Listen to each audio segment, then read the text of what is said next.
गाड़ी धक्कार दुई महिला और एक नाबालक गुरुतर मेडिकल रे भर्ती पुलिस तदंत जारी। हरभंगा ब्लॉक जनगहलीपूर्ण पुराणाकटक बजार रे कार दुर्घटना दुई महिला और एक नाबालक गुरुतर को पुराणाकटक गोष्ठी स्वास्थ्य केन्द्र रे भर्ती। एपटे पुलिस तदंत जारी रही।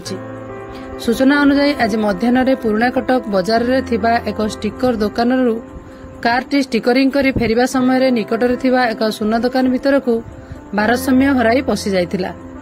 फल सुना दुकान निकटरे थिबा एक जनसेवा केन्द्र को किछि महिला हिताधिकारी KYC करने को आसीथिबा दुई महिला और एक नाबालक को गाड़ी धक्का देइथिबारु 3 जण गुरुतर होइथिले।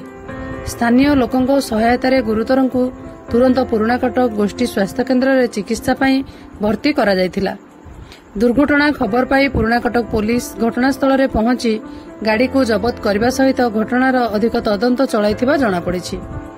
बौद्धरू बैद्यनाथ सामल सहित हरभंगारू चित्तरंजन सिंह रिपोर्ट मो जिला खबर।